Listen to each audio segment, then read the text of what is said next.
Happy Friday, good people, and welcome to the Ring of Honor post show as we look at episode 62 and all that has happened in the last week of Ring of Honor. I am your forever ROH Women's Champion, your fallen goddess, the Alpha, the Minion, Overlord, the ROH Gatekeeper. But most of all, I am the best in the world, Athena, and you are watching Women's Wrestling Talk. 10, 9, 8, 7, 6, 5, 4, 3, 2, 1, 0. Women's Wrestling Talk, the #1 women's wrestling network on the planet.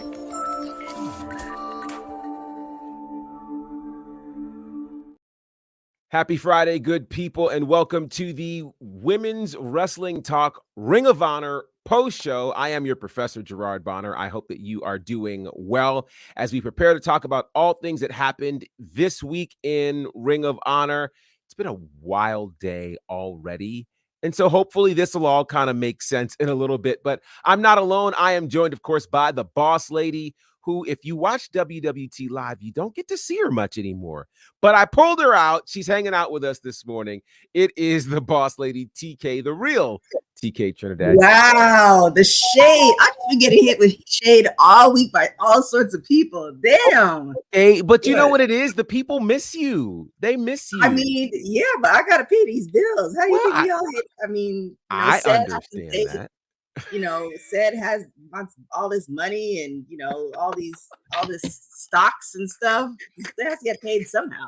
Stocks and bonds and all the things. Absolutely. How have you been? Good. I will be on WWT Live for the folks who are watching this prior to WWT Live, and awesome. hopefully after Monday you'll see me more. Okay. Well, that should be great. Well, then I will save the other TK joke that I had for possibly this evening on WWE. It's got nothing to do with you. It's got nothing to do with you. Trust me. But yeah. So with that said, let's dig into why we are here, which is to talk about all things Ring of Honor. This is the Ring of Honor post show. We are looking at last night's episode, which aired on Ring of Honor's Honor Club. It's episode 62. Interestingly enough, this also incorporated some of the things that happened this weekend at Dynasty involving several Ring of Honor stars. So we will touch on that as we get to it. So the show started this week. And again, you can always go back and watch it on Honor Club on Ring of Honor. But it started with a singles match between Isaiah Cassidy and Commander. Isaiah Cassidy, of course, is one half of the team Private Party. We've seen Commander in a number of spaces from AAA and, of course, on AEW. A high-flying match that saw Commander come into this with a 4-match win streak, hoping to make it 5 so that he can kind of, pick his shot in terms of who he would challenge against. But that ended up being thwarted by Isaiah Cassidy, who walked away with the win. What were your thoughts on this match? I mean, I thought I like matches like this where I thought, okay, well, Commander is gonna, come in with the win. However, I feel like Isaiah not deserved it, but I feel like there's gonna be a little bit more story if he wins it. The thing I really do like about Ring of Honor, which you've said multiple times, and I'm sure MDB 999 will see this and whatever. The storylines, they're way more fluid. They make a lot more sense. Yes. It's really very much and I know some people don't like the comparison, but very much like soap opera. It's like you can see the direction. You don't necessarily know how it's going to finish, right? All the little twists and turns, but you can kind of see the direction, and that's really easy to follow. Which is a good thing. So, it's so needless to say, I love the fact that Isaiah did win. I'm interested to see what's gonna play out with him winning. Absolutely. Thematically, there's something that I really noticed in watching this show that I think starts to differentiate Ring of Honor from anything else that's on TV right now. Ring of Honor is kind of taking the old school wrestling approach to their shows. And what I mean by that is, these days, wrestling shows pretty much across all brands want to present an hour or 2 hours of main event matches. And part of the challenge with that is, while on one hand, you're not sure who will win or lose, there runs the risk of somebody's story always getting diminished potentially. Here in Ring of Honor, we're kind of using the old school wrestling. When I say old school wrestling, I'm talking about 80s and 90s, where they would have this mixture of matches involving enhancement talent, where you were clear, you know, whose story is being advanced or who's being presented as the stronger competitor, mixed with an occasional match or two or three where you're not sure who's going to win. And it becomes very interesting. And so I thought that's really one of the themes that you see all throughout this particular episode. And with this particular match, this was one of those matches where you didn't know who was going to come into it and gain the win. And if you thought perhaps it was Commander, which I think most of us thought, you know, Isaiah Cassidy winning kind of puts this in a different perspective to be able to start establishing him as a solo star in Ring of Honor, which I think is a really, really cool move. So that's how the show started. It went from there into a look back at what happened at Dynasty.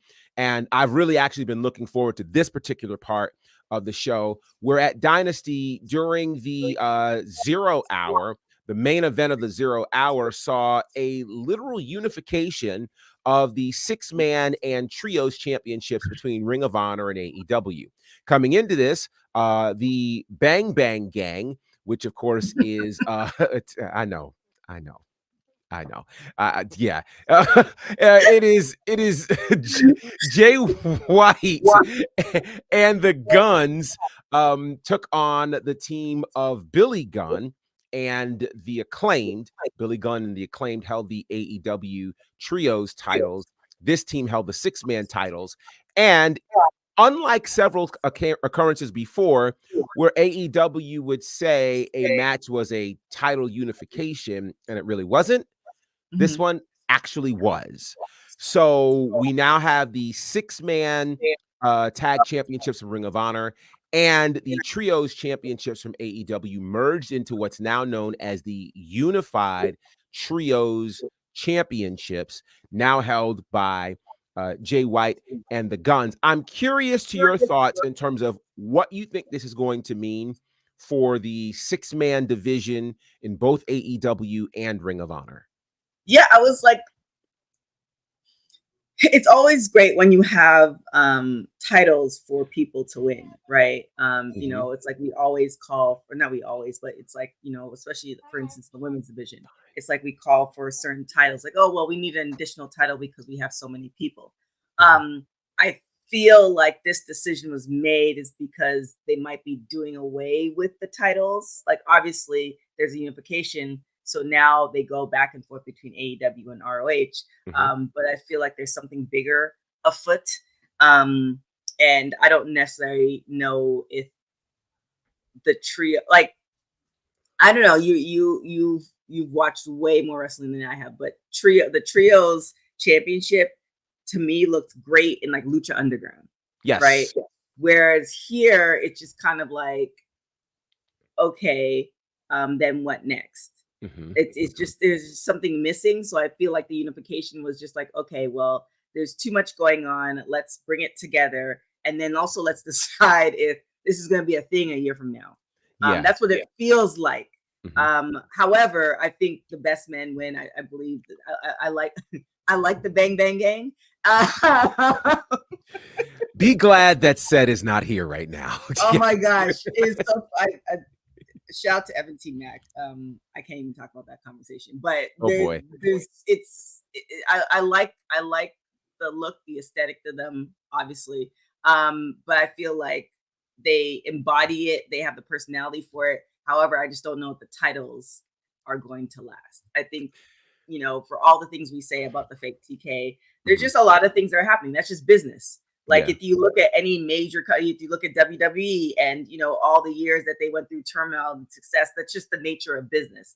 So, you know, there's going to be things that we don't like, or there's going to be things or decisions that are made because they're seeing, okay, well, let's pivot into this direction. It just, to me, on the business side of things, it just looks like this might not be, the unification was step one, and then there's another step that possibly will be coming. So definitely coming into this, I wondered something very similar. Like, does this mean that the Ring of Honor six-man division goes away, since that championship and division has lasted much longer than the AEW trios division and championship. And then I also began to wonder, is this, to your point, kind of step one to the potential merger, and I can't believe I'm going to say this publicly, of AEW and Ring of Honor? That's partially what it got me to start thinking in regards to that.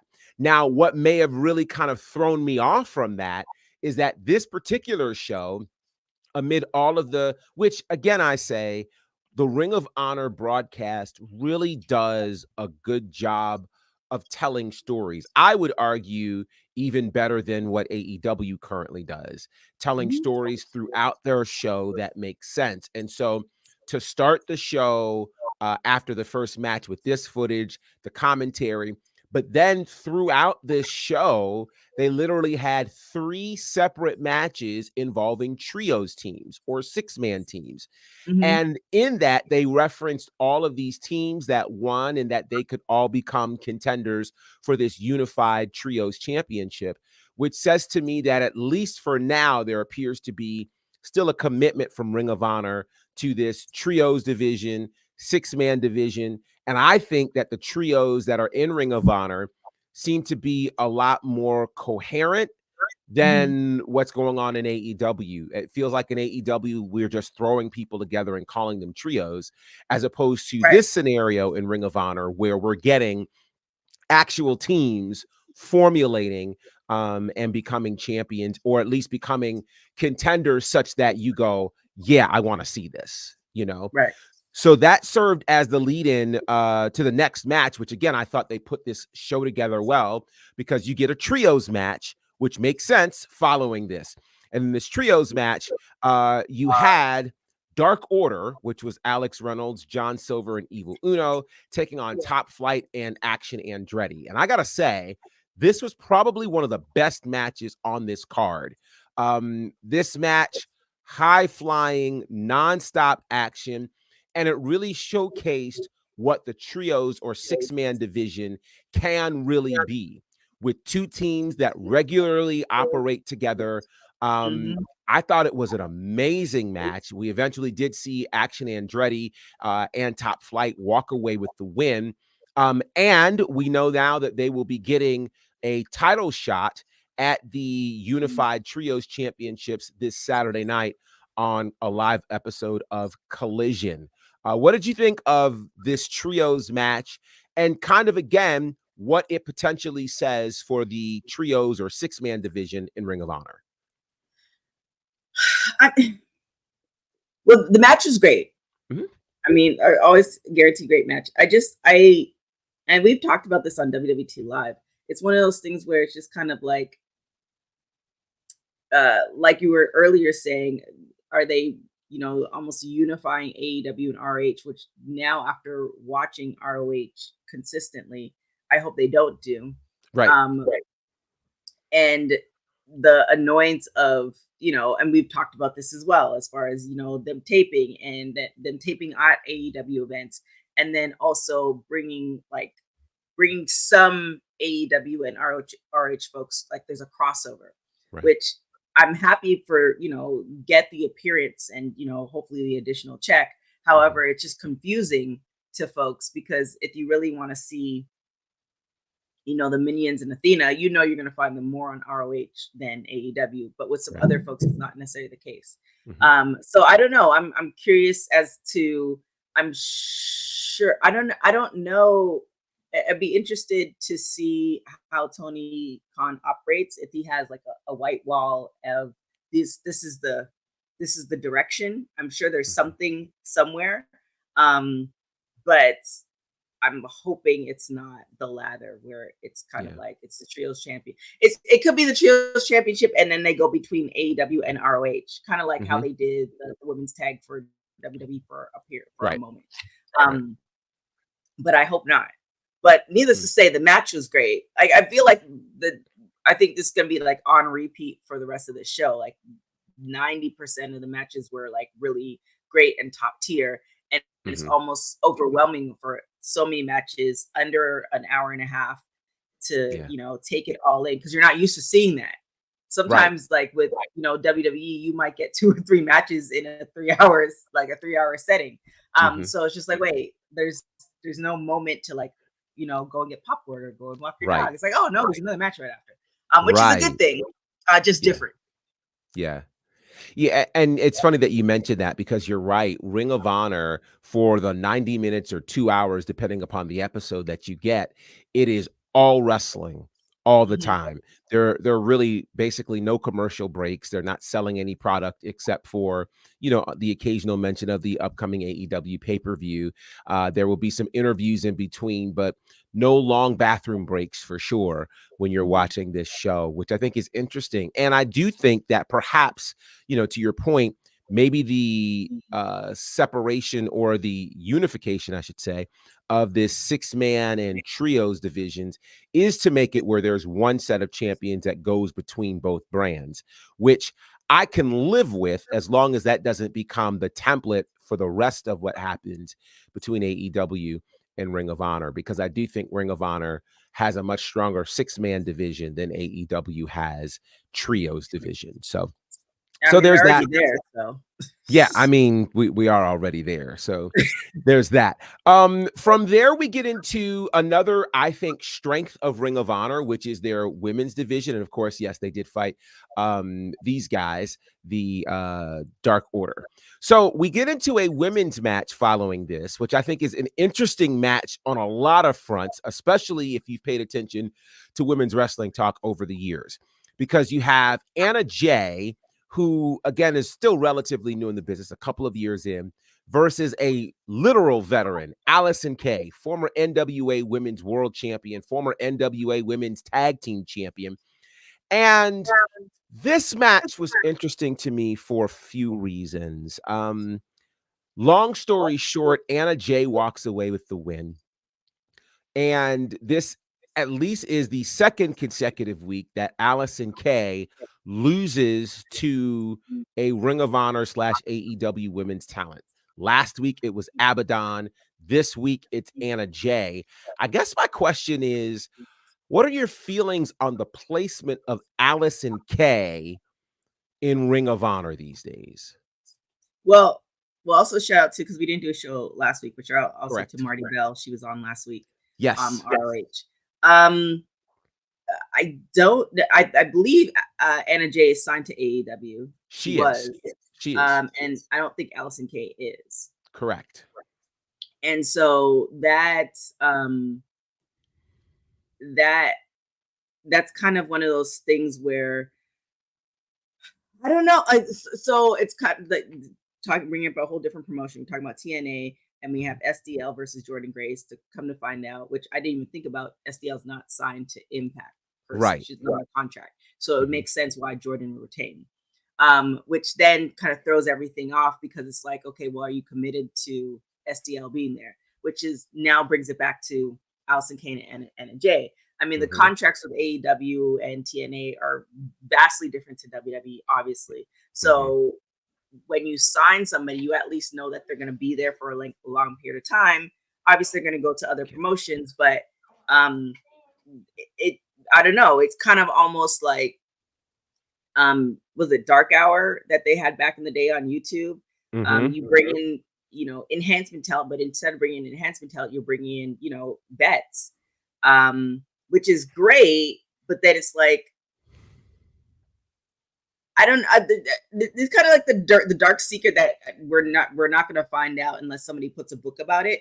Is like, Allison Kay is she's been in the game. She knows she's not like, she knows her ish. Right. And I feel like she could be on any promotion. So are you bringing her in and, you know, she's losing, but are you paying her for her time? You know what I'm saying? Like, it's somebody who is a host who just started, and you pay them, you offer them like $100, but somebody who's been in the game for, you know, 10 years, they're not taking that $100. Right. And it'd be offensive if you did offer them that. So I'm wondering now, on a business level, like, I mean, is she at least getting paid for these losses? Because she's making other talent look great. No shade to Anna Jay or Abaddon, because they've also been in the game as well. They're not brand new, but it's just kind of like, what are we doing here? Yeah. Like, is there? It feel, and also I realized, because there was, some layoffs from AEW. I also realized that. Mhm. However, I don't know. It just, yeah, it makes me question, like, what's the game plan? Mhm. Mhm. Yeah, it's interesting, and, we'll probably deal with this part of the issue on another show, but I just decided to go back and check because Mustafa Ali is the X Division champion in TNA, but he is not signed to TNA. Mm, So I'm interested to see kind of what their difference was and how they're treating him versus Steph DeLander, which is another story for another day. right. But with that said, I do think an Allison Kay, who, is a former world champion, a former world tag team champion, someone who is well decorated in our industry and has worked in multiple places and ascended in those spaces. Mhm. It just seems a little weird that she'd only be used in Ring of Honor at this point to put other people over. I mean, she's had other moments in Ring of Honor over the last year or so where she's been brought in to do this same thing. Mhm. And it just feels weird. It's not to say that Anna Jay in, perhaps some other space couldn't beat Allison Kay. It's not to say that, but it is to say that it doesn't appear that this veteran is being treated as a veteran and the Used trailblazer, properly. Yeah. right, that she is. And so Mhm. it's one of those things that you just kind of sit back and go, this is interesting. Yeah. Considering that the night before on television, Anna Jay lost on Dynamite.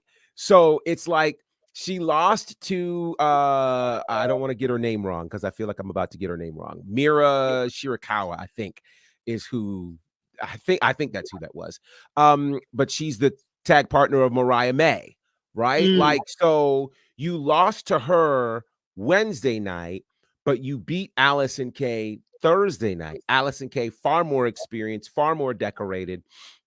I don't know. It's just one of those moments in this that I kind of went, are we using Allison Kay properly? right. Again, no knock She to also Anna does. Jay. Yeah, she also has an amazing Twitch stream. So if you haven't, go and support her on that. Mm. And maybe at like Zelina Vega, her Twitch is what brings in like the real money. And that could be it So too. that could be like, yeah, this is fun, Yeah. but yeah, I don't want to. This is where Mama gets paid. So that could Right. be a thing too. I don't know. Y'all don't quote me on none of this. Don't know. But yeah, it is very it is very weird, and it's kind of like almost going back a little bit of what I said as far as ROH. Some things are a little bit like, all right, Right. what's the game plan? And hopefully there is a game plan, but Right. at this moment it just seems like, okay, well, we're gonna have matches. Mhm. That's what they want, that's what they're paying for. Right. And this match was not necessarily, thought out per se. Yeah. Very, very interesting. Very interesting for sure. But with that said, again, going back to things that I like about Ring of Honor, it's clear that they are threading certain things together that makes sense. So Mhm. just like earlier, we saw, the mention of the trios champions, and then a 6-man tag followed that. We get a women's match, and then that is followed by the latest bit of news surrounding Athena, they recapped her and her title match at Battle of the Belts 10, which was the main event, her against Red Velvet. And Mhm. in there was an altercation where Billy Starks came in after the match, attacked Red Velvet. Then she was saved by Queen Aminata. And these three actually spent some time talking about, what could potentially be next, which seems like they could be setting up a tag match against Queen Aminata and Red Velvet, which we will hear Mhm. from later. While we're here, it's probably also good to have the conversation about Athena, who this week celebrated 500 days as the Ring of Honor Women's World Champion.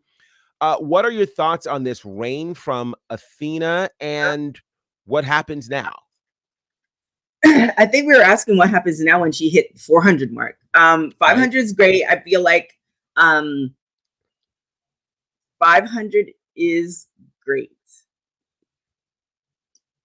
The curiosity, it's almost like, you know, the NXT call to main roster type thing. And not to say ROH is lower than AEW, but the curiosity now is how would she fare in AEW? And it's not necessarily talent wise, it's just more like the booking. And it's like, if you have somebody like, you know, referencing like obviously an Asuka, right? She comes to the main roster and all of a sudden Charlotte just kind of kills the 500 days. Right. I'm wondering, you know, like, do you keep her at ROH and she goes to like 900 days? If that's the case, you know, we're gonna have to bring in more women for her. And I don't know that that's necessarily the play. She's amazing as a champ on, you know, the MIT, the like all the things, the minions, all the things. However, it's just kind of like, and now I feel like hypocritical because it's almost like, you know, the bloodline, right? It's like there's a point where people are like, okay, enough of this bloodline, and I'm like, no, there's a whole story. So it's kind of like this might be the same thing too. Obviously, there's not a bunch. Well, there's a bunch of minions, but it just kind of like, okay, well, what's next? She's amazing as champion. I love her promos. Talking about the porcelain, that's hilarious. And now you add this element with Billy Starks.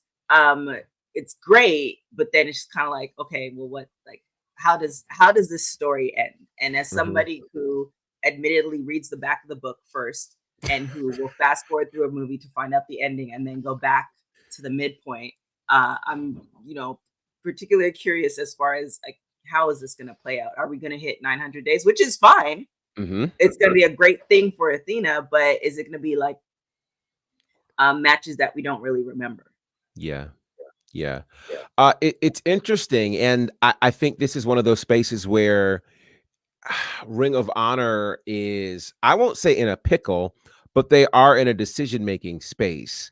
And here's one of the reasons why. On one hand, you could argue, okay, 500 days, cool. How will she fare in AEW? I think the flip side to that is Athena is the draw for Ring of Honor right now. She is the person who people are willing to pay that $9.99 for, because this is the only place you can see what she's doing with the minions. You can see her matches and things of that nature. And you can go back, unlike AEW currently, you can go back and watch those previous matches that Athena had. How she got up to 500 days, you know, those. And I mean, and the good thing is there are some great matches to talk about, whether it's that, you know, street fight with Kiera Hogan, or, you know, the match against Billy Starks, or the match against Willow Nightingale. Like, there are a number of marquee matches that you can talk about that help make this reign what it is. Couple that with the fact that when all of the other champions in Ring of Honor were, you know, moonlighting in AEW, Athena was true blue. She was the one that you were going to find every week on Ring of Honor television, and really, I think, became the flagship of that show.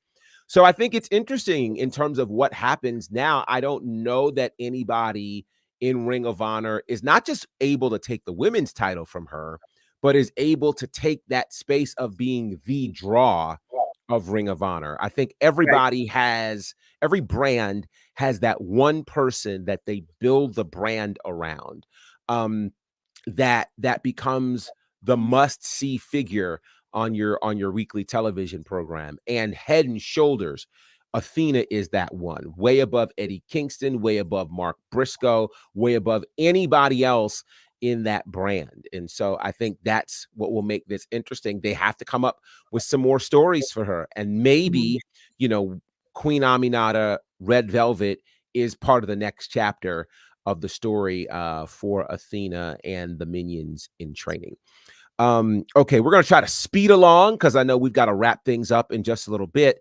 But I do think, again, the theme throughout this show, looking at the trios, the women, were a big thing. And again, we were able to see on this show both Johnny TV and Taya. I can't call her Taya TV because TV is Taya Valkyrie, but they both were present. They both assisted each other in their matches. First was Johnny TV. He took on Will Austin from Ohio Valley Wrestling. And this is, again, one of those matches that we talked about in terms of enhancement talent that also gives, OVW a bit of shine where, if you weren't familiar with what they're doing, you could go check out Will Austin from this match. So this one was pretty cool. From there, another 6-man tag match, this time featuring the former 6-man tag team champions, former 2-time 6-man champions, that being Brian Cage and the Gates of Agony. They were involved in a match against Manders and Beef Tank. And what was most interesting about this, and I apologize because I so meant to include that and I didn't, was the premiere or the debut of Calvin Tankman. Across from this team here. Calvin Tankman, of course, has spent some time in MLW, Deadlock Pro. He has been a major feature. I think he was a tag champion in MLW as well.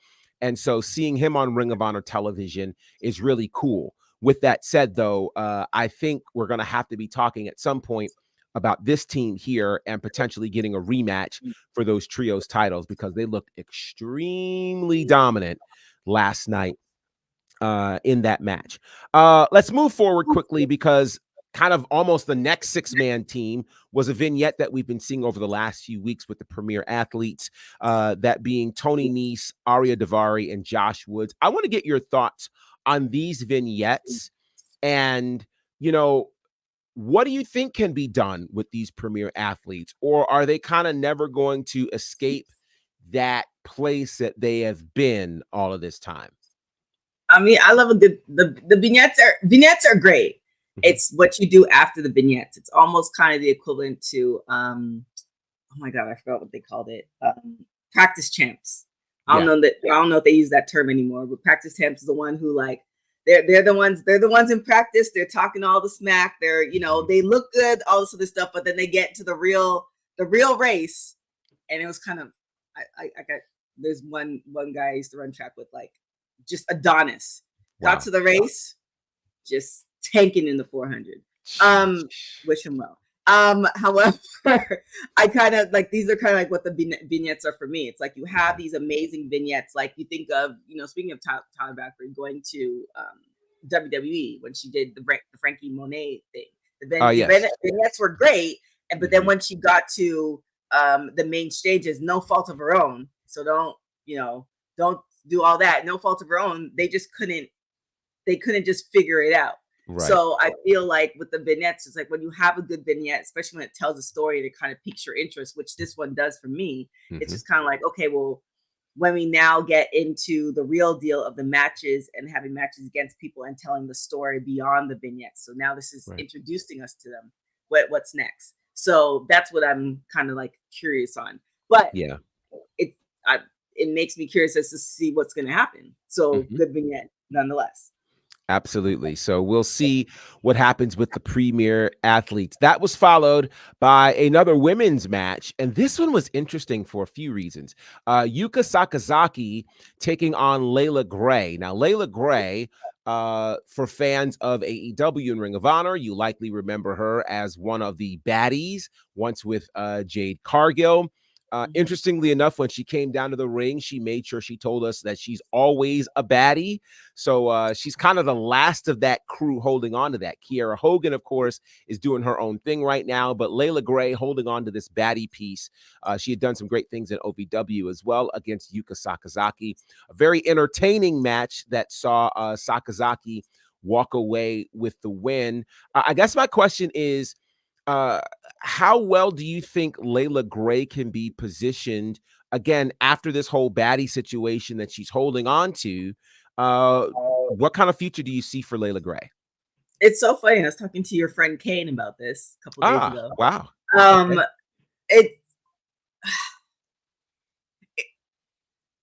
You can't please everybody. So like I'm kind of, obviously this is women's wrestling talk. I want the best for all women's wrestlers. And, it all can't be perfect. So, I saw this match and it was just kind of like, okay, this is great. You're getting, I don't know if you get paid per match, blah blah blah. Like you're on a screen. That's Right. better. That's better than a lot of people are trying to even get to that level. Mhm. But then again, it questions as far as where is the trajectory? Like hypothetically, and I haven't done this before, so I'm just throwing it. Hypothetically, if I had all these wrestlers and these wrestlers are mainly going to be on ROH, what's their trajectory? And that's how I would have it like played out, barring injury and stuff like that. At least have this is going to be the main event as far as obviously Athena, mid card, etc. It just seems like sometimes it's just kind of like, oh, we're throwing matches together, and that's what the whole thing for ROH might be. It's like you have one or two storylines, and then you have really great matches. I was talking to SDL about this. I love a good story. Yeah. The story makes me remember, okay, this is how everything kind of played out. People just want the matches. They don't want the stories. So, I think that's kind of where this kind of falls. Like you're going to get a great match, but you might not get, the story that accompanies it. So, and that's okay. Yeah, it is okay. And so again, it does showcase the depth of the women's roster in Ring of Honor.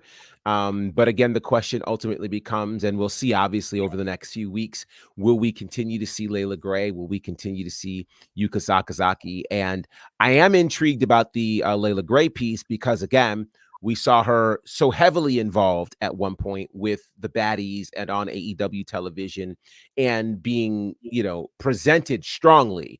And so it's interesting to see kind of where this moves from there. From there, we had another tag team presented to us, this time by way of an interview, backstage interview. Cole Carter, Griff Garrison, they were both not exactly feeling so great as they came off of big losses over the last couple of weeks in solo competition. Maria Kanellis is saying, hey, you guys are going to be there. You're going to be a great tag team. Very encouraging, which kind of surprised me because she's usually like win or go home. So clearly she sees something in this young tag team. And the argument was made in the following match, perhaps what she could see.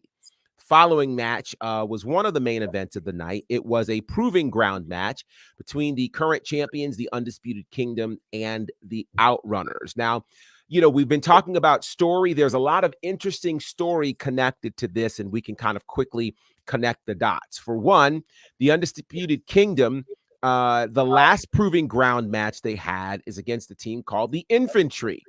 The Infantry being Carly Bravo and, of course, Sean Dean, the captain.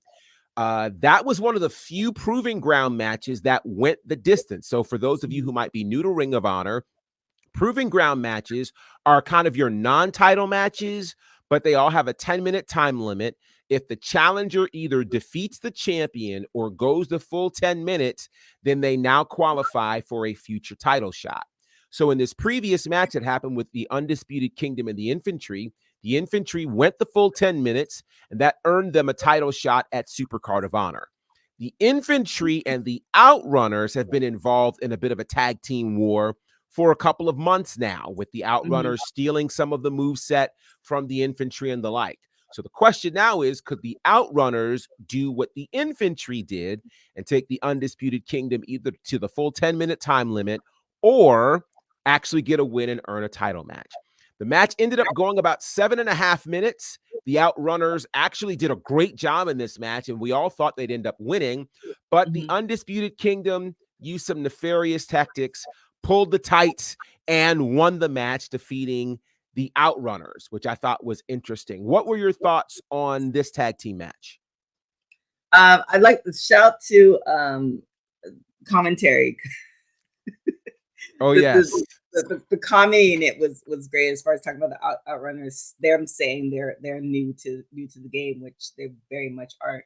Right. According to the commentary, it's not me being shady. It's just what they. Yes. I'm just repeating what they said. But yeah, it was a great match, and you need. It's kind of one of those things where the beauty of wrestling and the beauty of television, because when somebody cheats, like there's a whole audience commentary seeing this, and you have the one referee's like, can you Are we not doing playback? What's Right. going on? Which Right. makes it, interesting, because if you were, then it would change the scope of wrestling. So Mhm. I feel like this as far as story wise, is going to be interesting, because now it's propelling the story as far as, well, who's next. Are the cheating shenanigans going to get them as far as they need to go, and who's going to stop them? So yeah, it was a great match nonetheless. I definitely believe that Undisputed Kingdom should have retained. And yeah, what do you think is going to happen next with them? Well, it's going to be interesting, because what we found out a little bit later in the show is that the infantry would end up having an interview talking about the Undisputed Kingdom, but then that would be interrupted by the Outrunners. And so they had, a back and forth, and it's ultimately resulting in a match between these two teams next week on Ring of Honor television. So we're looking forward to telling you about that. We only have a couple of minutes left, so we're going to speed through a couple of things. For one, this interview right here got me very excited, and I wish we had more time to talk about Red Velvet and Queen Aminata. They battled each other in the semifinals of the Women's World Television Title Tournament, but now they've come together, and eventually it looks like they'll be taking on the team of Billy Starks and, of course, our World Forever Champion, that being Athena. But what struck me when I saw this was, holy cow, we have another team of extremely strong African-American women in front of us. In the light of a Jade Cargill and Bianca Belair standing together, we have these two queens. What were your thoughts when you saw Red Velvet and Queen Aminata together? And did you get those same kind of vibes? I mean, I do, but then I always get with the hesitation, because I hate when people get thrown together and it doesn't stick. So that's kind of my fear. It's like, yes, visually it looks amazing, and both women separately, are holding their own. So it's just kind of one of those things, like, are you sticking them together because this is the play? Is there actual story behind it, or are you sticking them together because, like, there's nothing else for them, but you still want to use them? And those are semantics. I get it, but for me, it's just like, I get not all tag teams gonna stay together forever, like, a New Day, or, I mean, you used to be able to say the Usos, but you see what happened with them. But not all tag teams are gonna stay together. However, you can reference that tag team as there was a moment in time in that era, and that's what I want. So if we're gonna go full throttle with this, and they're gonna be a tag team, then, like, let's go. But for them to go after Billy Starks and Athena, who are both separate champs, in singles titles, it's just kind of like, okay, well, what's the play here? Is it just for a match or two, or are we now gonna have, the outfits and the music and all the things? Because that's what I want for a tag team. I mean, it might be old school, but it's like, are we doing this or not? Like, it's kind of like, if you get married, it's like, are we doing this, or we just gonna we could just go play house? Like, which I'm a proponent for anyway. But anyways. Wait, for playing house or for? Oh wait, that's two separate houses. Like, let's have, like, we have two separate houses side by side, and you can come over, and then you can instead of having a man cave, you have a man house. We don't have enough time. Man, we don't have time. We don't have time. Oh gosh. Oh man. Said, please watch this show. Please watch this show, Said. Please. All right, so we're gonna skip right to the end, where the main event was a triple threat match, which I thought was really, really cool. It involved Blake. I almost called him Blake Christopher. It is Blake Christopher, isn't it? It is. Hold on. Here it is, Blake Christian. It is Blake Christian. That's what it is. Blake Christian, AR Fox, and the Beast Mortos. A great triple threat match that at the end saw the Beast Mortos get a big win. Certainly seems like he is getting a strong push. I do believe, he was Black Taurus from TNA, but it is good to see him here in Ring of Honor. And all three of these guys have had some significant looks over time, but the Beast Mortos gets the win. Remember, you can watch this episode and all previous episodes of Ring of Honor on Honor Club or at watchroh.com. You can either download the mobile app or go to the website and check it out in that way. I'll tell you how you can reach me, then TK can close out the show because this is her building. How do I close out somebody else's house, right? Right. So you guys, of course, can find me at Bonnerfied across all the spaces. You can check out my commentary work with Southern Honor and IWE on IWTV. You can also check out my commentary work with the Nightmare Factory, Turnbuckle Championship Wrestling, all on their YouTube pages, as well as All Caribbean Wrestling. We've got some new things there from Philly Mania that are up right now, so check that out. And you can check out my work with Ashe Wrestling at AsheWrestling.com and on all their social spaces as well. Some really cool things there. And then I'll be back here, I believe tonight, for WWT Live at 6 p.m., where I think we'll be talking about the draft. As the draft kicks off tonight, it should be lots of fun. Now to the only TK that does not have a neck brace, TK Trinidad. Oh my God, we have to do an AEW show. Anywho, you can follow me on everywhere at TK Trinidad. Make sure you follow Women's Wrestling Talk. More interviews to come. There's so many interviews. More interviews that are going to be dropping. So definitely check out www.talkpod.com. Definitely check out our SDL Steph Delander interview. Really, really interesting. Super love for stand-up comedy, which I have a love for as well. So we did a little bond over that. But you can check everything out at Women's Wrestling Talk, the #1 women's wrestling show on the planet. Till next time, guys. Ciao. What's up, guys? It's your girl Red Velvet from straight out of your mama's kitchen, doing what I do best, stirring it up, and you are now watching Women's Wrestling Talk. Thanks for joining WWT. Don't forget to like us on all social media platforms at WW Talk Pod. Like and subscribe on all video and audio platforms, like yesterday, my G. And check out our website at www.talkpod.com. Thanks for watching Women's Wrestling Talk.